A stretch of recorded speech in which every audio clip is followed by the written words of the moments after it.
Ever pulled a quarter out of your pocket and noticed something special? Not just the usual date, but a dual date, 1776 to 1976.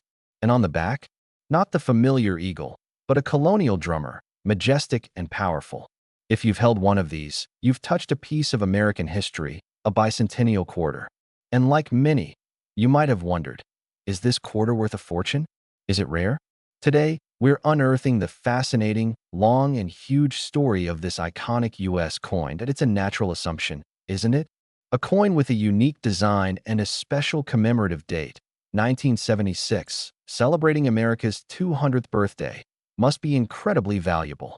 Many people hold on to them, believing they possess a hidden treasure, a future investment that will skyrocket in worth. And yes, some online listings might show exorbitant prices for them, feeding into this very myth. But let's be clear from the start. For the vast majority of these bicentennial quarters, the answer to "is it worth a fortune?" is usually no. The primary reason the common 1976 bicentennial quarter isn't highly valuable is its sheer mintage. The United States Mint produced an astounding number of these quarters across its three facilities: Philadelphia, Denver, and San Francisco. We're talking about over 1.6 billion quarters. That's 1,600,000,000 of them, just for general circulation. This massive production was intentional.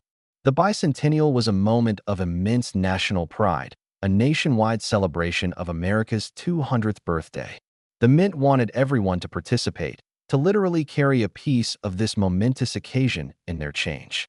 These special commemorative coins were released into circulation starting in 1975, anticipating the 1976 celebration, and continued into 1976.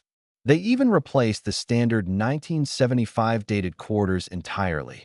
No regular 1975 quarters were made. While their common monetary value might not be huge, the bicentennial quarter's design story is absolutely immense and deeply significant.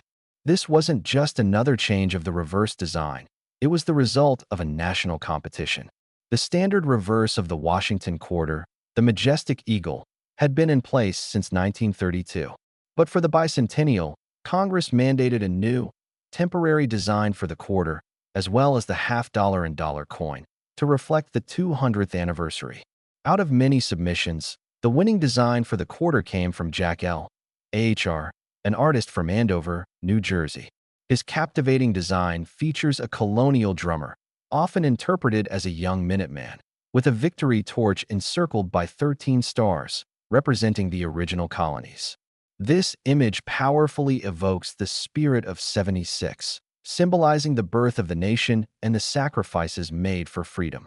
It perfectly captured the celebratory and reflective mood of the era. The dual date 1776 to 1976 on the obverse, alongside George Washington's portrait, served as a constant reminder of the anniversary. This design, full of symbolism and national pride, remains a beloved piece of U.S. coin history. So, if the common bicentennial quarter isn't valuable, are any of them? The answer is a resounding yes, but with key distinctions. There were two main types produced for the bicentennial. First, the common copper-nickel clad quarters you find in circulation. These are the ones we've been discussing, the billions minted for everyday use. Second, and crucially, were the silver-clad versions. These were not meant for circulation. They were part of special bicentennial coin sets sold directly by the U.S. Mint to collectors. These silver-clad quarters contain an outer layer of 80% silver and a core of 21% silver, making them 40% silver overall. How can you tell the difference? The silver-clad quarters typically have a brighter, more metallic luster and a distinct silver edge where you can see the copper core. They also tend to have a more defined strike. All silver-clad bicentennial quarters were minted in San Francisco and bear the S Mint mark. However, not every S Mint mark bicentennial quarter is silver. San Francisco also produced copper-nickel clad versions for circulation. The most valuable bicentennial quarters are generally those silver-clad versions that were kept in pristine, uncirculated condition, or even more so, the silver-clad proof coins. Proof coins are specially struck with polished dies and planchets, resulting in a mirror-like field and frosted devices, created specifically for collectors. These, especially in high grades, can command significant premiums. Beyond the silver-clad editions, what else makes a bicentennial quarter potentially valuable? It comes down to two main factors. First, condition.